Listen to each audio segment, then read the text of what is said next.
Everyone's different. What's your talents and gifting? You are unique in your own way. Don't you mind what people say? So shine your colors bright, shining brighter than ever, and live your best life and do whatever you want. So shake those haters off. You're an eagle so soar and rise above. Shine bright, show all your colors. You're not a carbon copy, so show them what you shine bright. Live a vibrant life, live vibrant with Sandra. Shine bright, show all your colors. You're not a carbon copy, so show them what you shine bright. Live a vibrant life, live vibrant with Sandra V.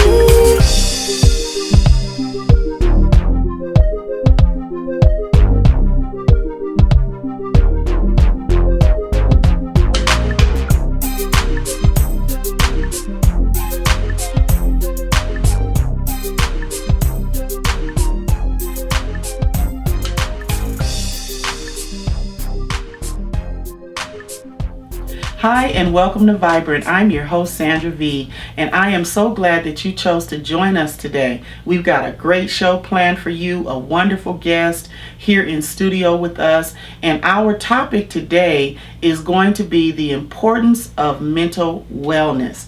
So the guest that we have brought on is Gloria Haywood. Gloria is a licensed marriage and family therapist. She is the owner of Healing Logos Christian Counseling, and she specializes in relationship therapy. So come on in and join our talk on the importance of mental wellness, and help me welcome Gloria Haywood. Gloria, my sister. Oh, it's good to be here with you, Dr. Sandra. Yes, I am so looking forward to what we're going to be discussing today and what you're going to be bringing to the to our audience, and just sharing about how important it is to take care of ourselves, you know, from a mental perspective. Yes. Yeah. So thank you for accepting our invitation. And I understand you have a local practice in the city of Rancho Cucamonga, correct? Yes, we're actually on Archibald and Arrow Highway.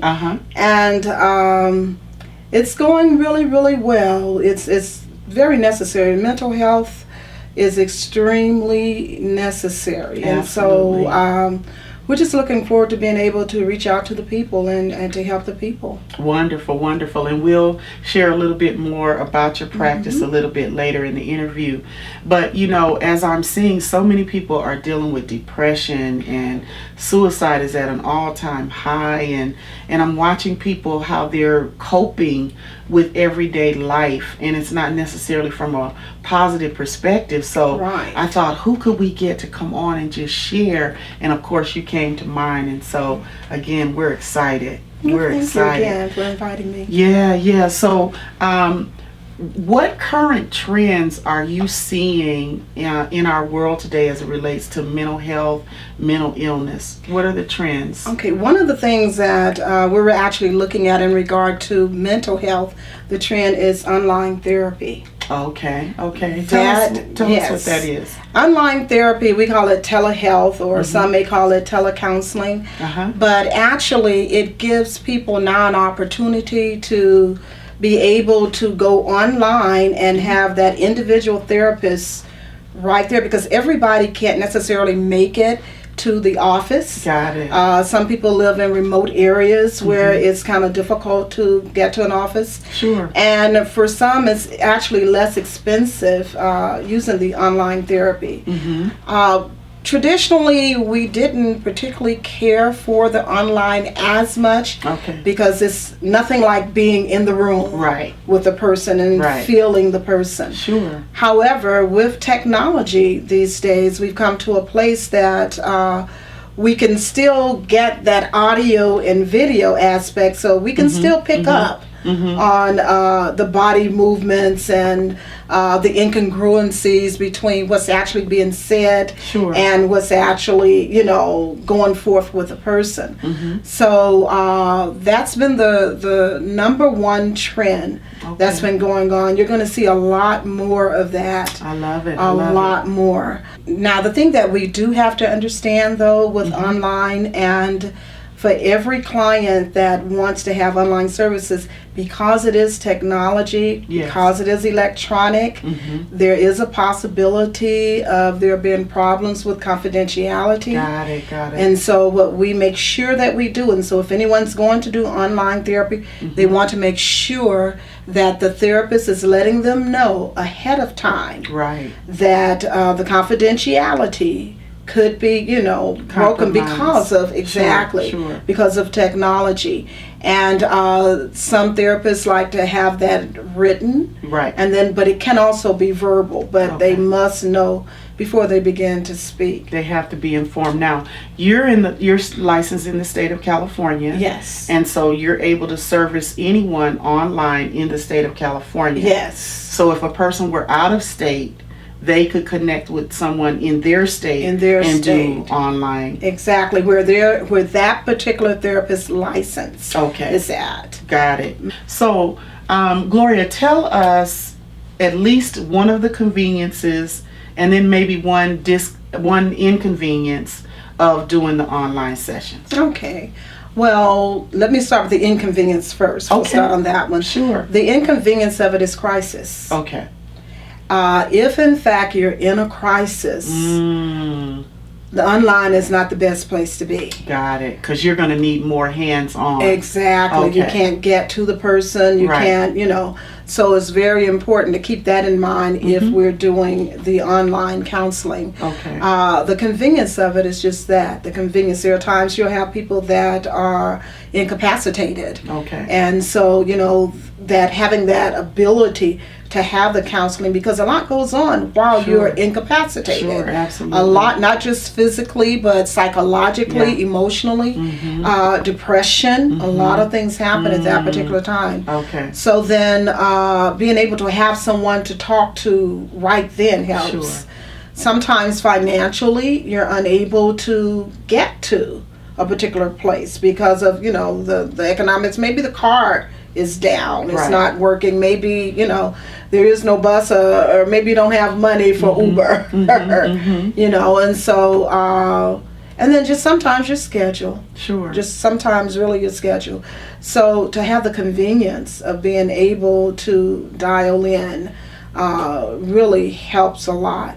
So there are pluses and there are minuses that goes along with the telehealth, but that is a trend. Sure. And as you're talking, I'm thinking of like maybe that parent that has multiple children, and maybe it's more difficult for them to come in all the time because they do have children, and so they could maybe put the children to a playtime or whatever, nap time, and have their session, and so they're getting what they're needing, at the same time. So that's really, really wonderful. It does help to know that that's in place. That's great. That's great. Help. I know that sometimes even with some of my clients that I do the telehealth with, there are sometimes that they've just had a really hard day. Sure. And after having that hard day at work, they just don't feel like making the drive. And I understand that, I do too, And so they will often call me and say, hey, can we do telehealth? Sure. Wonderful. So then that works out, as well.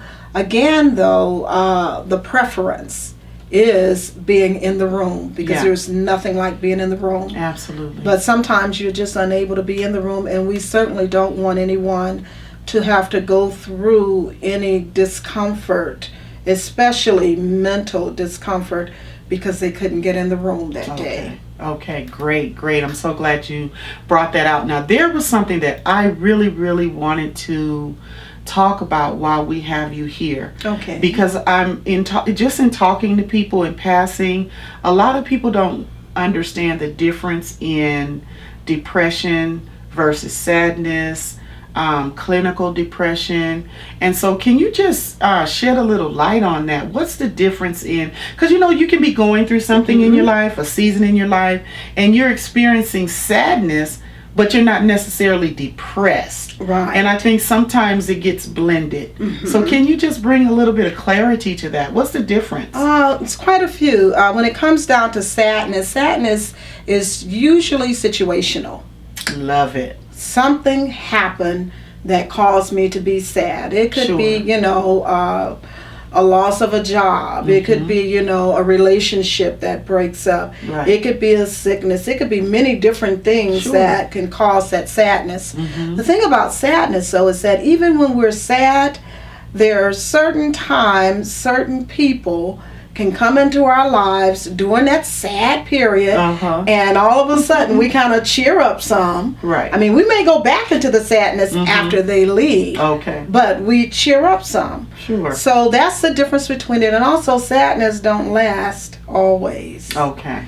When it because it is situational. Because it's situational. So as the situation improves, right, or passes, and even if the then situation, the sadness can. even if the situation doesn't improve, sadness still don't last that long. We somehow learn and how to pull our coping skills together. Got it. Okay. And we kind of learn how to deal with it. How many times have we had stuff that happen and nothing really changes with the stuff, right, and we're sad at first, but we keep on dealing with it and working through it and processing it, and after a while that stuff, it no longer has any hold on us, right, and so that's your sadness. In addition to that, when it comes down to sadness, as I said, it doesn't last always.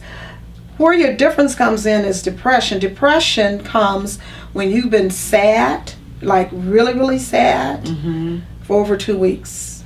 Okay. It's a time frame for depression, for clinical depression. So now see, I didn't know that. Right, there's a 2 weeks. You've got to be, in order to be depressed, to be clinically depressed, you have to be sad most of the day, every day. For at least 2 weeks. At least 2 weeks. You gotta, consecutive. Okay. Exactly. Going back to with the sadness aspect, when the friend comes over and you kind of get happy and what have you, kind of cheer up. When you're clinically depressed, friend, clowns, comedy, everything is just not really working. Because you're clinically depressed there. Sure. Along with that, and so it's actually the symptoms of depression, the loss of appetite or gain of appetite. Okay, so it just depends on how we cope. How a person were to cope with what they're feeling. Right. It could go to either extreme. Right. Is what I'm hearing you say. Right. Okay. Usually with depression, though, it will usually, because it can be loss or gain. Okay. But usually it'll go more toward the loss side. Got it. Because the other thing that goes along with the depression is what we call anhedonia. Okay. Which is loss of pleasure. Okay. So I have no pleasure. I'm not hungry, and I have no pleasure in eating. I have no pleasure in anything. So is this when a person begins like to shut down from normal activities, things that they once enjoyed, and then now all of a sudden they're withdrawing from things that used to make them happy or feel good about life? Exactly. Yeah. Okay. And you can't, no matter whatever it was that you really enjoyed doing, it's just you don't have it anymore. Got it. Okay. So you're dealing with the weight gain, you're dealing with biological things, so you're dealing with the weight gain, weight loss, you're dealing with the anhedonia, you're also dealing with the sleep patterns. Okay. Either too much or too little. Got it. So you're dealing with that. You're dealing with the difference again, and this is really depression. You're dealing with hopelessness and worthlessness. Got it. You're also going to be dealing with suicidation. Okay. Now, understanding suicidation is actually just thoughts about suicide. It's not the same as a real intent, a real true intent to do it. And that's what we have to, find out exactly where the person is in the depression. First of all, we cannot be afraid to ask people, do you feel like killing yourself? Do you feel like hurting yourself? Absolutely. And a lot of times we don't want to ask that question because, we were kind of in our head. I don't know if somebody told us this or what, but we kind of had the feeling that if I ask you, then that'll kind of push you, make you put an idea. Yeah. No, we got to ask because the idea is already there. Okay. There are many people that have suicidation. Right. But because you have suicidation, again, doesn't mean that you're necessarily going to commit suicide. Right. Sometimes with suicidation, you can have, because that's what it is, it's suicidal thoughts. You can have thoughts like, especially when you're depressed, you could be thinking, well, you know, I would never hurt myself. However, if something ever happened to me I'd be right okay. now, I'll be fine. I'd be okay. I wouldn't fight to live. It's like a passive type suicidal thought, right? I'll never do it, however. Right. Interesting. Right, so Very that's like the interesting. suicidal ideation. When we actually, because we're talking, mental wellness. Yes. When we talk about the suicide again, there's 4 acronyms that we use. Well, actually 4 letters in the acronym. It's TIPM, T-I-P-M. Okay. T-I-P-M. You have to have thoughts, the suicidal thoughts. But thoughts alone, as I stated about, suicidation, does not mean you're going to commit suicide. Okay. You also have to have I, which is intentions. So I have the thought, and I intend to do it. Okay, got that. Along with the thoughts and the intention, you also have to have a plan. So I'm hearing a succession here. I'm hearing that a person can graduate into suicide. It's not necessarily they just wake up one morning and say, this is it. Right. They've been entertaining this and contemplating this for a while. Am I getting that right? Yes, okay. you are. Okay. So, and these are the things that you want to ask. You want to tip them. So you want to ask about, do you have thoughts of suicide? Thoughts. Do you have an intent to commit suicide? Got it. Do you have a plan? Okay. What's your plan? Do you plan on committing suicide? And then you want to find out if they have a means to commit suicide. That's powerful. Yeah, That's and you got to be able to ask that, and they've got to be able to answer. So all of those. I love this. Thank you so much for bringing that out, because that can kind of tell you where they are in the stage of the process, right, depending on those 4 questions that they're able or unable to answer. Right. Is that correct? Right. And usually they will answer them. They'll let you know for the most part. And so, but the thing is that you've got to ask. Gotta ask. Yeah. Especially when it comes down to the plans and the means. So we're talking about even like with family members that we may be concerned about. Maybe they've been in a low for too long, and maybe that's a conversation that we could bring up with them, right, just as an intervention, even right there. Right. Okay. Right.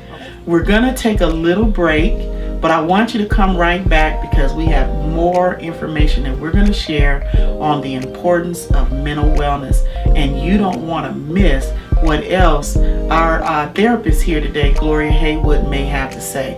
So come on back in just a few minutes.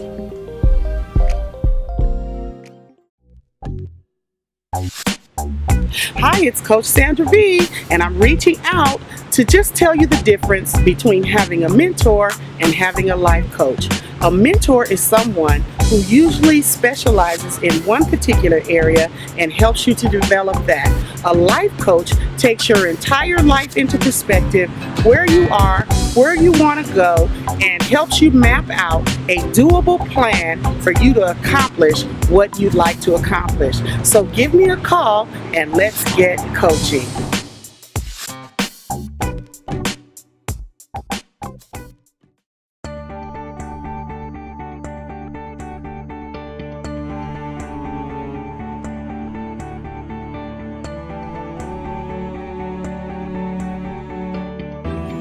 Hi, I'm Gloria Haywood of Healing Logos Christian Counseling. I am a licensed marriage and family therapist. My specialty is relationships. When I speak of relationships, I'm speaking of all types of relationships. Relationships with yourself, relationships with God, relationships with your neighbors, your parents, with your co-workers, your boss, relationship with your spouses. If you are having any problems whatsoever in your relationships and how you are relating with others, then I invite you to go to my website, healinglogos.christiancounseling.com.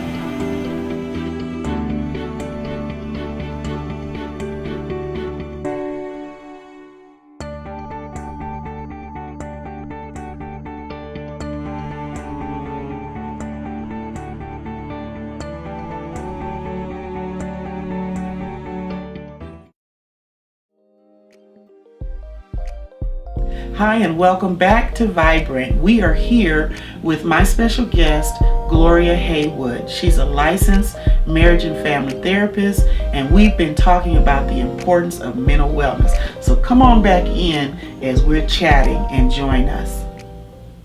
So now, having said that, I want to just bring this in because when you have a client who comes to you and they are depressed, what are kind of the steps you take? I know you're saying you map out a plan, plan of therapy for them and stuff like that. So at one point, do you decide that they may need medication or whatever? How do you determine that? Okay, what I do is when they first come, part of the treatment plan day one with depression like that is I need you to go to your medical doctor. Okay. You need some lab work done. Got it. Because the lab work will tell us whether or not this is something that's going on with the hormones. Okay. And whether or not this is a chemical imbalance, Got it. which is going to show whether or not you need some medication. Okay, so if there's a chemical imbalance there, then that can be treated through medication along with the rest of the treatment plan. Is that what I'm hearing? That's how it works. What is the most effective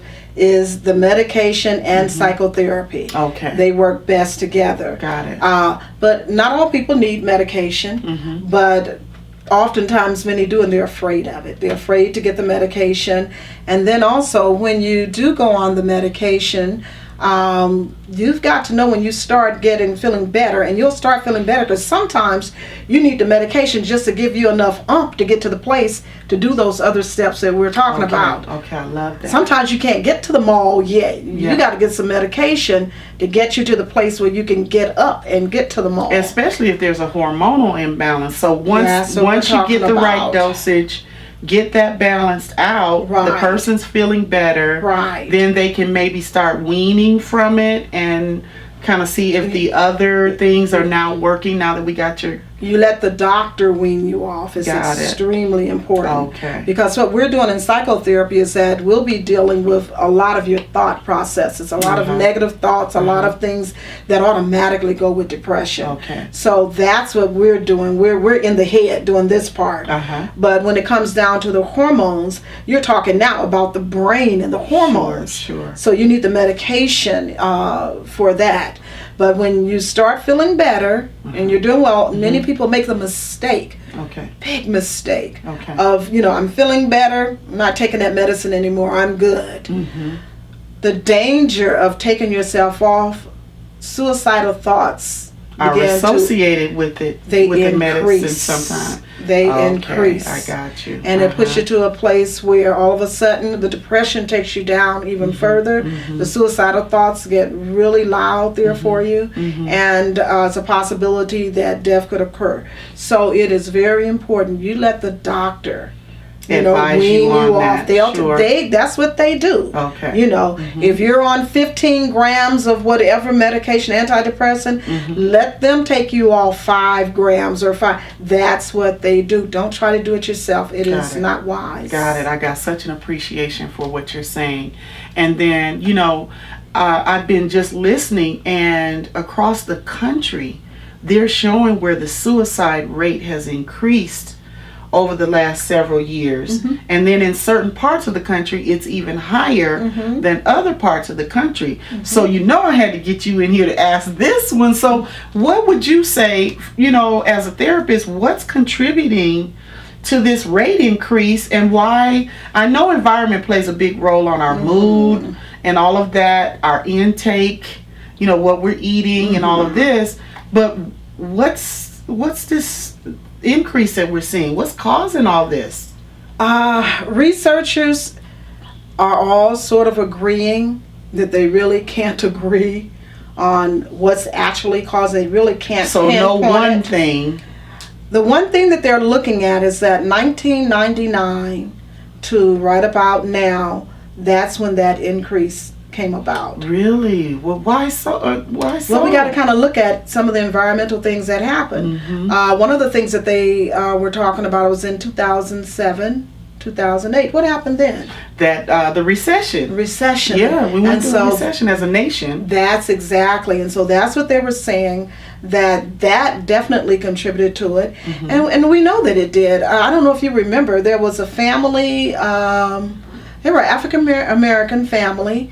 I remember the husband and the wife, and they had some kids. They lost their home, lost their job, lost all of that, and made a pact to go ahead and commit suicide and take the children out because they didn't want the children to be left here. You remember that? I don't. But that's exactly what they did. Familiar. Yeah. And that was, during this time. So there was a lot that went on. We were blessed. We were blessed, but there are a lot of people. That's why we were talking about in regard to relationships and life stressors. Sure. All of it is not mental illness that's taking people out. It's situational, like you said earlier. It's life situations that, those stressors. Right. Listen, our time is up. We want to bring you back for segment 2. If you have time to just stay and we can continue talking, because I want to share with our audience how, what criteria to look for in choosing a therapist that's right for you. Sounds all good. right. Sounds so good. I thank you so much for your time. This has been fantastic. Thank you. Listen, we're going to get ready to sign off. I trust that this has been informative and helpful and even inspiring. If you're someone who's in that situation, that your sadness has lasted longer than it should, you're having trouble just getting up and doing your normal routine, I want to encourage you to reach out and for help and talk to someone, a therapist, a counselor, a family member, clergy. Reach out because there's help available to you.